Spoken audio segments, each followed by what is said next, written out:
గ్రామ పంచాయతీలో వెలిసిన ముక్తేశ్వరాలయం టెంపుల్. ఈ టెంపుల్ పరిసర ప్రాంతాలు చూస్తే చాలా ప్రకృతి మనకు ఎంత ఆహ్లాదకరంగా కనిపిస్తుందంటే అంత ఆహ్లాదకరంగా కనిపిస్తుంది. ఇలాంటి వాతావరణంలో గుట్టపైన వెలిసిన దేవుడే శివాలయము. ఆ శివాలయమే ముక్తేశ్వరాలయ స్వామి టెంపుల్.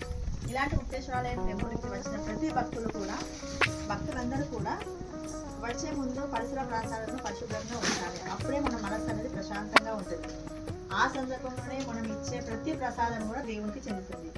ఇలాంటి దేవుడు పరిసర ప్రాంతాల్లో ఇలా ప్లాస్టిక్ అంతా తీసుకొచ్చి ఈ ప్లాస్టిక్ చూడడం వల్ల దీనివల్ల ఏంటంటే వర్షాలు పడినా అవి భూమిలోకి నీరించకుండా చేస్తుంది. 400 సంవత్సరాల వరకు కూడా ఉంటుంది. 400 సంవత్సరాల వరకు కూడా ఇదే జనరేషన్ ప్రతి ఒక్కరు కూడా ఈ విధంగా ప్లాస్టిక్ తీసుకొచ్చేస్తే ఈ చెట్లన్నీ పోయి ఆ చెట్ల ప్లేస్లో ఈ ప్లాస్టిక్ అనేది కనబడుతుంది. కాబట్టి ప్రతి ఒక్కరు భక్తులందరూ కూడా భక్తితో శ్రద్ధతో ప్లాస్టిక్ వినియోగించకుండా దేవుడికి ప్రసాదాన్ని సమర్పించాలి.